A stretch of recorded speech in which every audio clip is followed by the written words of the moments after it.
Huh. Hey guys, do your shells keep unwrapping? Hey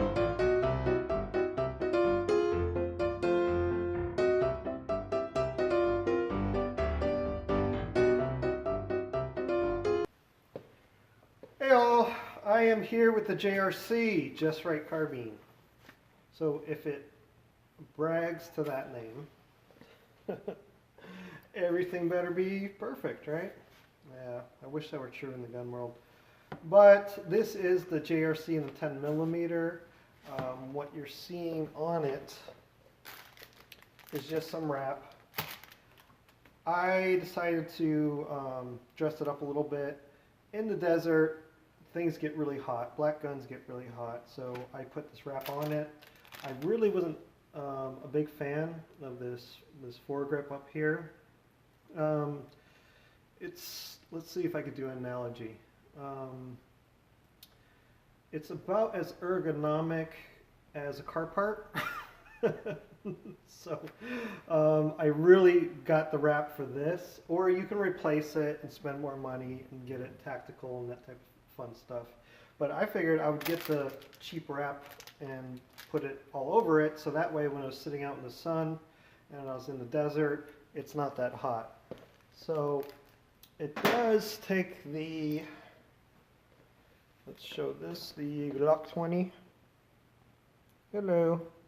It does take the Glock magazines. It's part of the reason why I bought it. To have the twofer. So I have the 10mm Glock, and then I also have the 10mm carbine. This is a takedown. So yes, I said I added the little wraps. I added a Bushnell red dot. While I'm messing with that, might as well show you it is clear.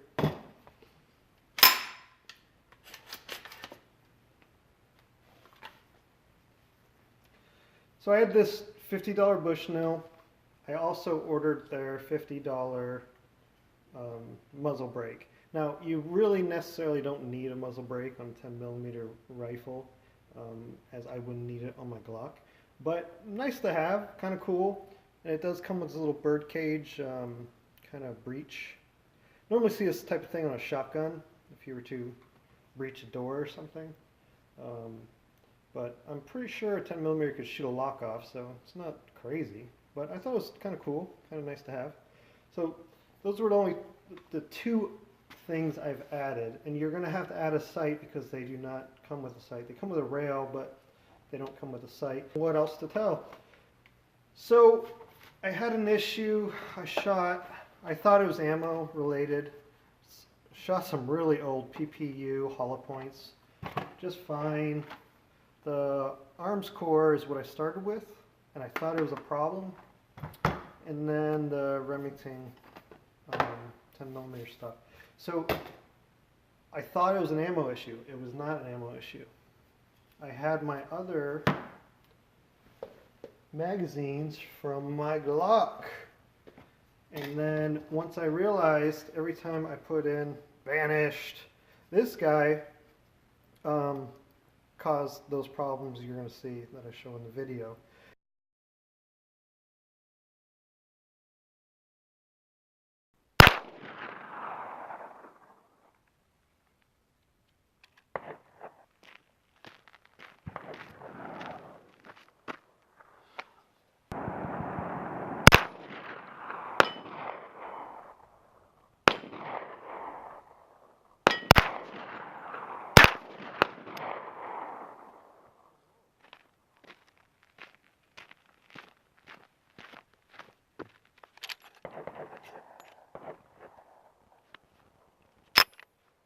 So honestly, at this point in time, I can't blame the gun.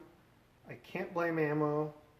And just for some reason, of 3 exact magazines, this one caused all the havoc. So we'll see. I'll keep testing it. But as you can see, I shot through these. So these 180 grain. Yep, they're all 180.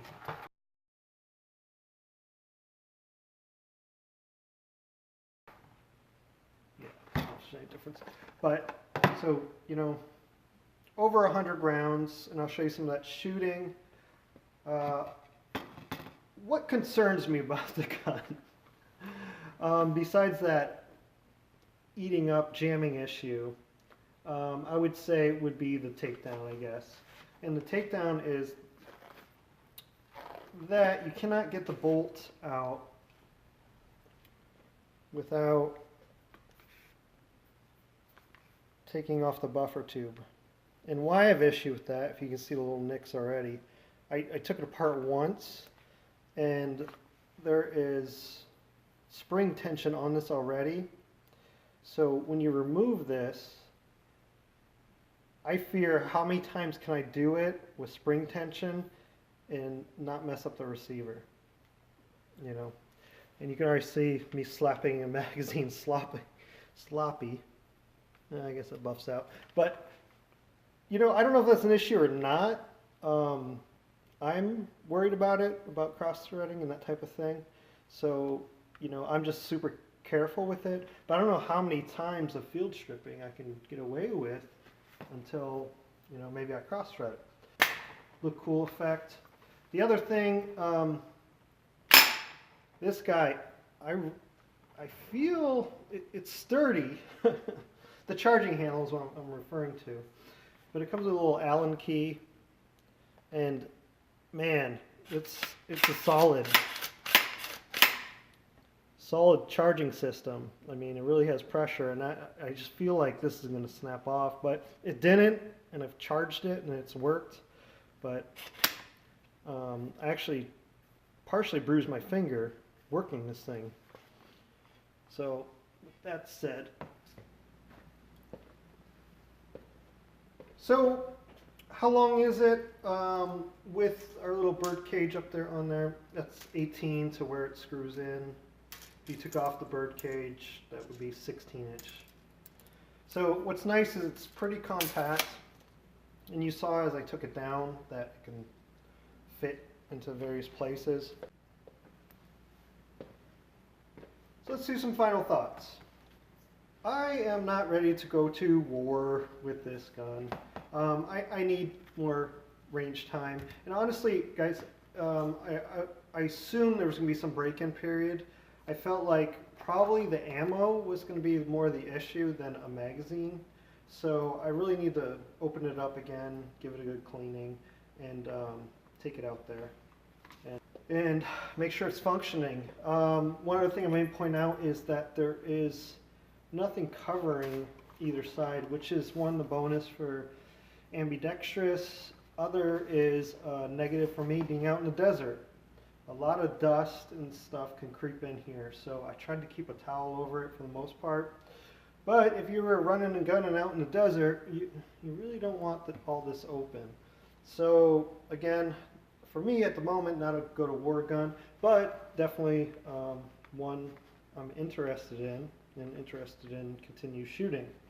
And in the fact that it runs with my Glock magazine. Well, 2 of the 3 Glock magazines. So with that said, Happy New Year all, and I'll catch you in the next video. Have a good day.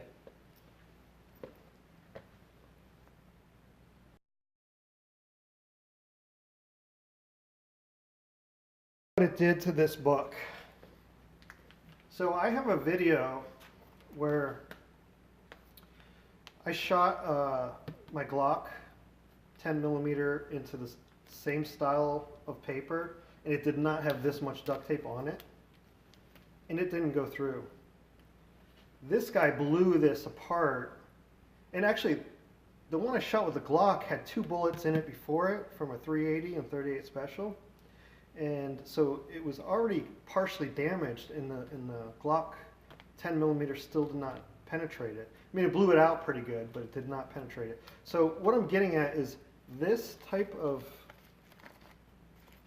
wound here we're seeing is 1 bullet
it.